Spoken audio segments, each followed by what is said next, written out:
키스 더 키스 구스타프 클림트 자일필. 구스타프 클림트의 키스 더 키스 1907년 8월.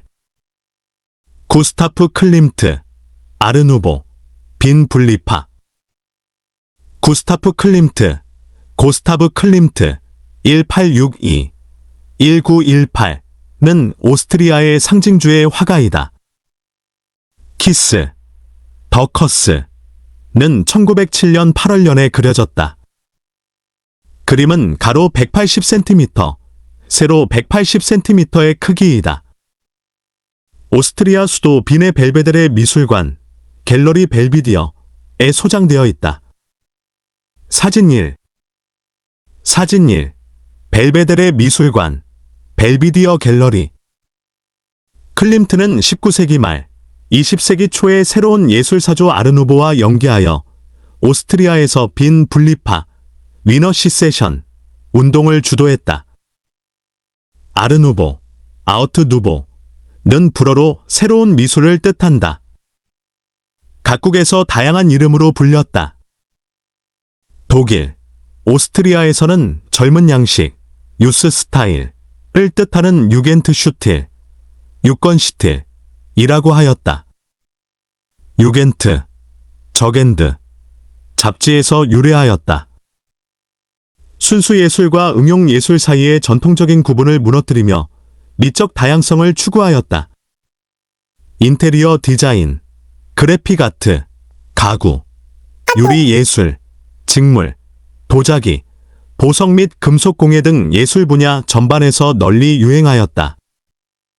첫 아르누보 실내 장식은 벨기에 건축가 빅토르 오르타, 빅터 호어터 1861-1947의 타셀 저택, 호텔 테셀을 흔히 예로 든다. 사진 2. 빅토르 오르타, 빅터 호어터의 타셀 저택, 호텔 테셀의 실내 장식 1893. 프랑스에서는 액토르 기마르, 헥터 거머드 1867-1942가 파리 지하철, 맨노, 입구를 아르누보 양식으로 지었다. 사진 3. 액토르 기마르, 헥터 거머드의 파리 지하철, 맨노, 입구 1900. 그래픽 아트에서는 체코 화가이며 장식 예술가인 알폰스 무아, 엘판스 무처 1860-1939의 그림, 포스터, 광고, 사파 등이 큰 호평을 받았다. 사진 4. 알폰스 무아, 엘판스 무처의 샹푸누아, 챔피누아, 출판사 포스터 1898.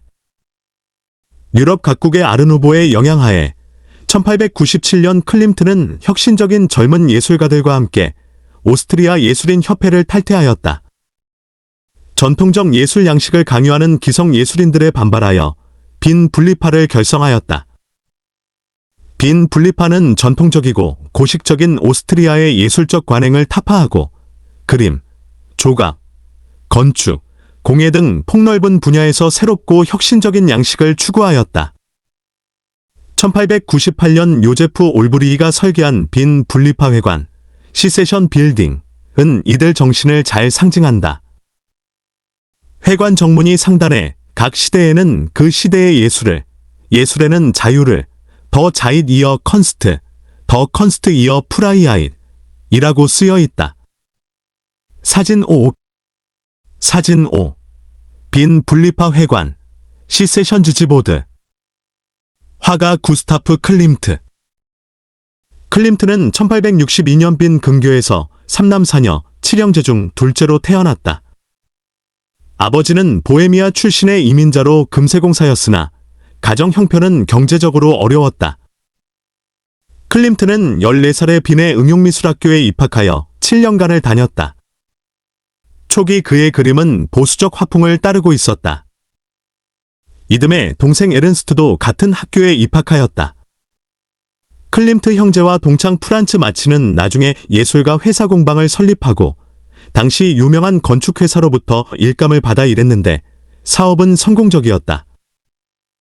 1879년에는 빈 미술사 박물관의 벽화를 그리는 작업에 참여했다. 1886년에는 신축한 부르크 테아터, 버그 시어터, 극장의 장식화를 그리는 일을 수주하였다. 1888년에 클림트는 폐쇄되는 옛 부르크 테아터, 극장의 내부 홀 전경을 그려달라는 요청을 받았다. 그림 1. 그림 1. 빈 부르크 테아터 극장의 관람석, 저스코 이럼 이말턴 버그 시어터 인빈, 1888. 이 그림은 오스트리아 국왕으로부터 황금 십자가 공로상을 받았고 클림트에게 큰 영예를 가져다 주었다. 당시의 클림트는 화가로서 최고의 명성을 누리고 있었다. 하지만 아이러니컬하게도 최고의 찬사를 받던 그의 그림 스타일이 근본적으로 변하기 시작한 것도 이 무렵이다. 클림트가 30살 때인 1892년 그의 아버지와 동생 에른스트가 죽었다. 두 사람의 죽음으로 그는 큰 충격을 받았다. 동생 에른스트가 죽은 후 상업적 이해를 추구하는 동료 프란츠 마치와 더 이상 함께 일할 수가 없어 헤어졌다. 당분간 공식 활동에서 물러나 자신이 추구하려는 그림에 대해 숙고하며 새로운 길을 찾고 있었다. 빈 대학 천장화와 교수들의 반발. 클림트는 1894년 교육부 장관으로부터 빈 대학 대강당의 천장화를 의뢰받았다. 1907년에 완성된 철학, 의학, 법학의 세 그림은 최종 완성될 때까지 숱한 논란을 야기하였다. 보수적 교수들과 언론에서는 그림의 선정성과 불명확한 메시지를 강력히 비난하였다. 이 논란은 국회로까지 비화되었고 이를 계기로 클림트가 바라던 교수직 임명은 거부되었다. 클림트에게 그림을 의뢰한 빈 대학 측은 계몽주의의 전통을 따라 어둠에 대한 빛의 승리를 상징하는 그림을 원했다. 하지만 클림트의 그림에는 빛이 어둠을 정복하는 광경이나 상징은 보이지 않는다. 그 대신 선정적인 누드와 기이한 형태의 사람들과 해골들이 그려져 있다고 그들은 말했다. 철학, 펄라서피은 세 그림 중 첫 번째 그림이다. 그림 2. 1900년 빈 분리파 전시회에 공개되었다. 그림 2. 철학, 펄라서피, 1907. 대학 측은 철학도 과학을 진리의 모델로 하며 사회 발전에 유용하다는 점을 강조해 줄 것을 클림트에 기대했었다. 하지만 클림트의 그림은 모호하고 무엇을 의미하는지 이해하기 어렵다. 과학으로서 분명하고 신뢰받아야 할 학문을 몽상적이며 기괴한 형태로 표현한 것은 타당하지 않다고 교수들은 반발하였다. 빈 대학 교수 87명이 그림에 반대하는 청원에 서명하고 그림을 거부하도록 문화부에 요청하였다. 교수들이 비난한 철학 그림은 1900년 개최된 파리 만국 박람회에서 금상을 받았다. 클림트는 이 그림에 대하여 왼쪽은 생명의 시작, 성장, 사멸의 과정을 보여주는 군상이며 오른쪽에는 신비의 우주, 아래에서 솟아오르는 것은 지식의 빛이다 라고 설명하였다. 두 번째 그림은 의학, 메더선이다. 그림 3. 1901년 빈 분리파 전시회에 전시되었다. 그림 3. 의학, 메더선, 1907. 의학에서도 클림트는 주제를 생소하고 충격적인 환상적 이미지로 나타내었다. 반쯤 꿈꾸는 듯한 인간들이 무력하게, 수동적으로 운명에 체념하는 군상으로 뒤엉켜 있다. 해골 모습을 한 죽음은 살아있는 자들의 가운데에서 서로 뒤엉켜 있는 몸뚱이들을 검은 베일로 휘감고 있다. 전면에 꿋꿋하게 서 있는 여성은 히게이아, 하이지어이다. 그리스 신화의 의학의 신인 아스클레포스에 따르며 건강과 위생을 관장한다. 그림의 오른쪽에 모여있는 사람들은 생명의 강을 상징한다. 왼쪽에는 한 여자의 누드가 허공에 떠 있다. 생명을 상징하는 갓난아기가 그녀의 발치에 놓여 있다. 히게이아는 그녀 팔에 감긴 뱀에게 망각의 강레테, 리시의 강물을 마시게 하고 있다. 망각의 강은 죽은 사람이 건너는 저승의 강으로 강물을 마시면 이승의 모든 것을 다 잊게 된다. 히게이아는 고통을 겪고 있는 사람들에게 등을 돌리고 있다. 이 그림에도 대학 측이 바라는 의술이나 의학의 진보를 찬미하는 메시지를 찾기 어렵다. 이 그림은 법학보다 더 격렬한 반발을 야기하였다. 왼쪽의 골반을 앞으로 내민 자세로 허공에 떠 있는 여성 누드와 오른쪽 위에 있는 임산부의 모습 때문이다. 세 번째 그림은 법학, 조리스프루던스 이다. 1901년 그리기 시작한 이 그림에서도 몽환적 이미지의 기조는 변하지 않았다.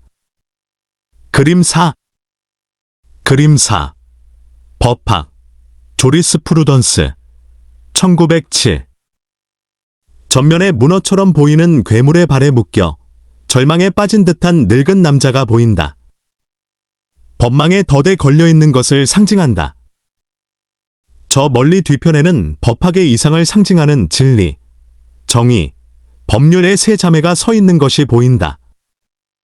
하지만 그들은 절망에 빠진 희생자를 구원하는 것과는 거리가 멀다. 그들은 그들 자신만의 고귀한 낙원에 안주하며 고통받고 공포를 겪는 희생자에게 무관심하다. 그들은 허울만 갖춘 법률을 상징한다. 절망하고 있는 남자 가까이 있는 것은 세 명의 복수의 여신, 표리즈이다. 이들이 실제의 법 집행관을 상징하며 그들의 주된 관심은 형벌에만 있다. 빈 대학의 천장화를 둘러싼 논란은 클림트가 간절히 바라던 교수직 임명 기회를 영원히 박탈하였다. 1904년에는 미국 세인트루이스에서 개최되는 만국 박람회에 법학을 출품하려고 했지만 정부 허가가 나지 않았다. 논란을 야기한 클림트의 다른 그림 금붕어, 골드피시, 1902와 희망 1분, 호프 1, 1903의 전시도 거부되었다. 그림 5, 그림 6, 그림 5, 금붕어, 골드피시, 1902 그림 6, 희망 1초, 호프 아이, 1903 이에 클림트는 빈 대학의 천장화를 그리기로 한 정부와의 계약을 파기하고 계약금을 반환하였다. 이제 검열은 지긋지긋하다. 모든 국가의 지원을 거부하며 일체 원하지 않는다 라고 그는 말했다. 3점의 그림은 모두 후원자에게 팔렸다. 이 그림들은 1938년 오스트리아를 합병한 나치 독일에 의해 압수되었고 1945년 2차 세계대전에서 패배한 독일군이 철수할 때 불태워버린 것으로 알려졌다. 누다 베리타스, 노더 베러타스. 빈 대학 천장화의 논란의 와중에서 클림트는 변했다. 전통만을 고수하는 고식적 빈 학계와 예술계 주류와 결별하고 그림에 대해 개방적이고 실험적인 젊은 세대의 혁신을 옹호했다. 1897년 빈 분리파를 결성하고 초대 회장이 되었다. 1898년 1월에 분리파의 잡지 베르사크룸, 라틴어 버 세이크럼, 세이크리드 스프링, 신성한 봄을 발간하였다. 1898년 3월에는 제1회 빈 분리파 전시회를 개최했다. 전시 포스터는 클림트가 디자인하였다. 그림 7 제1회 분리파 전시회 포스터 1898 포스터 상단에 그리스 신화의 테세우스가 괴물 미노타우루스를 죽이고 있다. 오른편에는 아테나 여신이 지켜보고 있다. 빈 분리파가 주창하는 예술을 전통과 관습의 속박으로부터 해방시키는 것을 상징한다. 빈 분리파가 추구하는 또 다른 목표는 현대 인간에 대한 진실을 말하는 것이다. 클림트는 베르사크룸 창간호에 이러한 정신을 담은 그림을 실었다. 그림 8 누다 베리타스, 노더 베러타스. 누다 베리타스, 노더 베러타스는 라틴어로 벌거벗은 진실, 네이키드 트루스를 뜻한다. 그림 속의 처녀는 거울을 들고 있다. 자신을 비추는 거울인지 세상을 비추는 거울인지는 알 수 없다. 아래발 옆에 피어있는 꽃은 새로운 출발과 재생을 상징한다. 그림 속의 글은 독일 시인 레오폴트 셰퍼의 인용이다. 빈 분리파의 진실을 추구하는 정신을 대변하고 있다. 진실은 불이고 진실을 말하는 건 불을 밝히고 태우는 것이다. 와리트 이스트 퓨어 UND 와리트 리던 하이스트 로커턴 UND 브레넌 라고 적혀 있다. 베토벤 프리즈. 클림트는 1898년부터 1905년까지 8년간 23회의 전시회를 개최하면서 빈 분리파를 성공적으로 이끌었다. 특히 1902년에 개최된 제14회 빈 분리파 전시회는 베토벤을 주제로 하여 관심을 끌었고 많은 관람객을 동원하였다. 독일 상징주의 조각가로 명성이 높았던 막스 클링거, 맥스 클링어 1857-1920의 베토벤 조각상이 전시회에서 제막되었다. 클림트는 전시회장의 벽면 상단 부분을 가로지르는 그림인 프리즈를 그려 전시회를 빛나게 하였다. 베토벤의 제9번 교향곡 합창을 상징적으로 재현한 베토벤 프리즈, 베이토번 프리즈는 전시가 끝나면 철거하는 일시적인 작품이었으나 빈 분리파의 기념비적인 작품이 되었다. 오스트리아 정부는 1970년 많은 경비를 들여 이를 복원하고 1984년 전시회를 개최하였다. 현재 빈 분리파 회관의 지하에 전시되어 있다. 사진 6. 빈 분리파 회관의 베토벤 프리즈. 베토벤 프리즈의 왼쪽 벽에 있는 첫 번째 패널은 행복의 갈망이다. 갑옷을 입은 기사에게 힘없는 자들이 도움을 요청하나 기사는 등을 돌리고 있다. 그림 9. 베토벤 프리즈. 행복의 갈망. 롱잉 포 해피니스. 1902. 베토벤 프리즈의 중간 벽에 있는 두 번째 패널은 적대적인 힘이다. 거대한 고릴라 티폰, 타이판과 그의 세 딸 고르곤, 고어건이 보이고 있다. 세 딸은 정욕, 음탕, 무절제를 상징한다. 인류의 염원과 희망이 그들을 지나 머리 위로 날아간다. 그림 10. 베토벤 프리즈. 적대적인 힘. 하스텔 포어시즈. 1902. 베토벤 프리즈의 왼쪽 벽에 있는 세 번째 패널은 시, 다이포이시, 이다. 시와 음악의 신뮤즈를 상징한다. 그림 11. 베토벤 프리즈. 시, 다이포이시. 1902. 베토벤 프리즈의 왼쪽 벽에 있는 네 번째 마지막 패널은 행복의 갈망은 시에서 안식을 찾네. 더 롱잉 포 해피니스 파인즈즈 리포즈 인 포일리. 1902. 이다. 남녀가 포옹하고 있는 가운데 배경에는 여자 합창단이 환희의 송가, 오드 투 조이를 부르고 있다. 그림 12. 베토벤 프리즈. 행복의 갈망은 시에서 안식을 찾네. 더 롱잉 포 해피니스 파인즈즈 리포즈 인 포일리. 1902. 예술이 인류를 이상적 낙원으로 인도하며 예술 속에서만이 우리는 진정한 기쁨, 진정한 행복, 진정한 사랑을 찾을 수 있다는 메시지를 담고 있다. 베토벤은 독일 시인 프리드리히 실러, 1759-1805의 시 환희의 송가, 언 다이 프로이더를 자신의 합창 교향곡 마지막 4악장에 도입하였다. 위 그림은 아래 시구에 해당한다. 모든 사람은 서로 포옹하라. 이것은 온 세상을 위한 키스이니. 사이드 엄시룽언, 미련언. 다이선 커스 더겐젠 웰트. 클림트의 황금 시기와 초상화. 빈 대학의 천장화 논란 사건 이후 클림트는 더 이상 철학적이고 우화적인 그림을 추구하지 않았다. 그 이후 공식적인 정부기관의 일은 맞지 않았으나 빈의 상류사회로부터의 그림 주문은 끊이지 않았다. 클림트의 말년 15년의 최대 업적은 여성의 초상화 분야이다.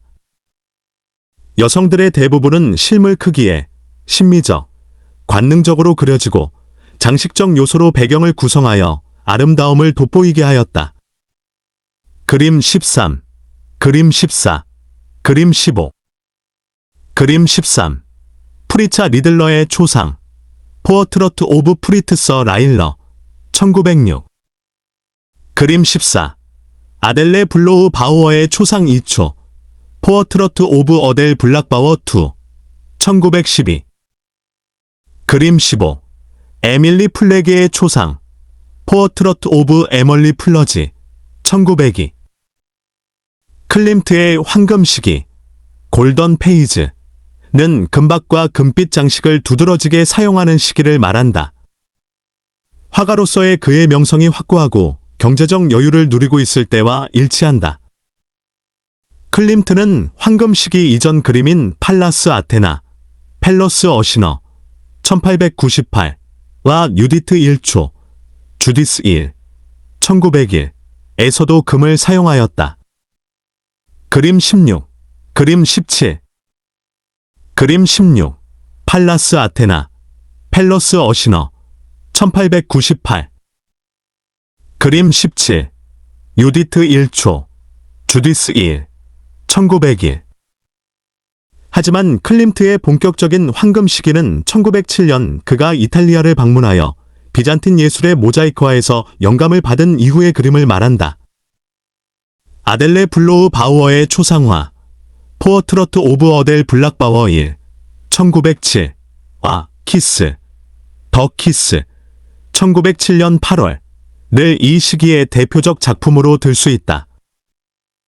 아델레 블로우 바우어의 초상화는 2006년에 1억 3,500만 달러, 현 시가로 2천억 원 이상에 팔려 당시 미술품 최고 거래 가격을 경신하였다. 그림 18. 그림 18. 아델레 블로우 바우어의 초상화 1초. 포어트러트 오브 어델 블락바워 아이. 1907. 클림트는 많은 여성들의 초상화를 그렸지만 자신의 자화상은 그리지 않았다. 자신에 대해서는 그다지 흥미가 없다. 예술가로서 클림트를 알고 싶다면 내 작품 속에서 내가 누구인지, 무엇을 원하는지를 알아내라. 라고 클림트는 말한 적이 있다. 키스. 키스, 더 커스는 클림트의 그림 중 가장 인기 있는 그림의 하나이며 빈 분리파의 걸작이다. 유아의 금박은 백금을 가미하여 그렸다. 그림 19. 그림 19. 키스, 더 키스, 1907년 8월. 클림트의 황금 시기인 1907년 8월년에 그려지고 1908년에 연인들, 리베스파어이라는 제목으로 전시되었다. 키스는 클림트의 황금빛 스타일을 정점으로 끌어올린 그림이다. 사실주의보다는 상징주의적 색채를 강조함으로써 감성적, 관능적 효과를 높였다. 황금색 벽을 배경으로 서로를 포옹하며 키스하는 두 연인을 그렸다. 남자는 기하학적 무늬의 옷을 입고 머리에는 포도 넝쿨 화관을 쓰고 있다. 여자는 다양한 색의 둥근 꽃무늬 옷을 입고 있으며 머리에는 꽃을 꽂고 있다. 남자 옷의 네모 무늬와 여자 옷의 둥근 무늬가 대조를 이루고 있다. 남자는 여자 얼굴을 감싸며 키스하려고 다가가고 있다. 얼굴은 보이지 않는다. 여자는 팔로 남자 목을 감싸고 눈을 가만히 감고 있다. 평온하면서도 두 사람이 긴밀하게 하나가 되며 여자는 황홀감에 빠지고 있는 모습이다. 이 그림은 몽환적 분위기 속의 관능적, 감성적으로 두 연인의 사랑을 잘 표현하고 있다. 한편 미학적으로 눈여겨볼 것들이 있다. 정교한 장식 무늬, 황금색 주조 속의 현란한 색, 섬세한 필치 등이 그림의 아름다움을 더하고 있다. 첫째, 아르누보 양식의 다양한 무늬들을 볼 수 있다. 직사각형, 크고 작은 원, 동심원 등 여러 형태의 무늬가 정교하게 그려져 있다. 그림 20 상세.